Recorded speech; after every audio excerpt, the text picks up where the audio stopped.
Welcome back, everyone. Alright, in this tutorial let's make a simple toaster. So let's go ahead and let's scale this along the y-axis just a bit, something like that. Pretty simple here. What we'll do is we'll eventually add in a bevel here. And let's add in that right now.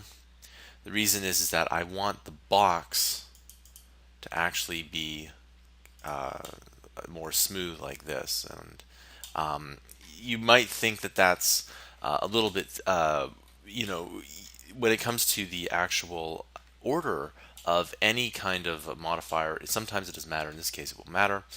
Go ahead and apply that here. We'll tab into edit mode, and that looks pretty fantastic here. And what we'll do is we will go ahead and add in a couple of loop cuts up top here.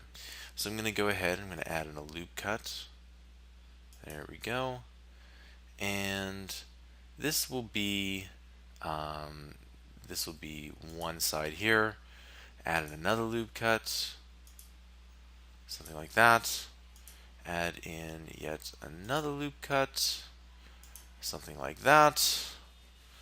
And actually, let's go ahead and let's actually push Alt right mouse button, and then we'll just move that out a bit because we need these to be a bit bigger.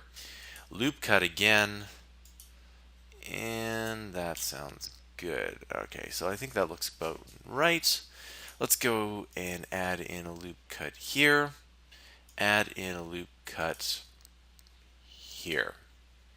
All right, go ahead and we'll push E to extrude, and we'll select both of these and push E to extrude, and we'll push Z so they are locked on the Z axis. And one thing I like to do is when I'm extruding, I go all the way through the bottom here, and then I come up just a bit just to see how it works here. You can see that that looks pretty decent here. And by the way,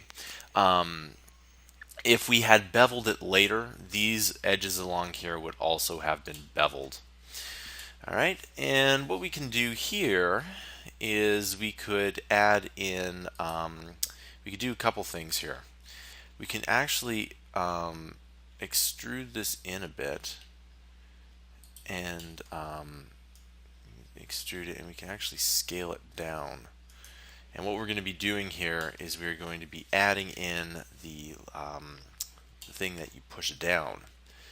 So we don't normally do this, but I'm going to go ahead and subdivide this, and I'm going to hop into Edge Select, and I'm going to move this up here.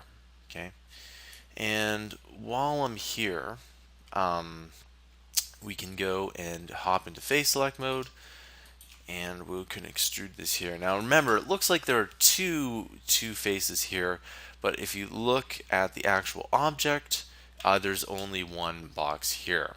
Okay, so this might be a bit much. Push 7. So all we need is something that simply comes out like this. Okay, we can push 3 and kind of move it around. Push E to extrude. I'm going to scale that out quite a bit. In fact, I'm going to scale this along the x-axis. All right, and I'm just going to push E to extrude again. And there we go. We got this cool little thing happening there. And that's you kind of push it down. Now this is a bit big, so I'm going to scale it along the x-axis again. E to extrude. Perfect. All right, and there we go. We pretty much have a simple toaster. I'll see you guys in the next tutorial.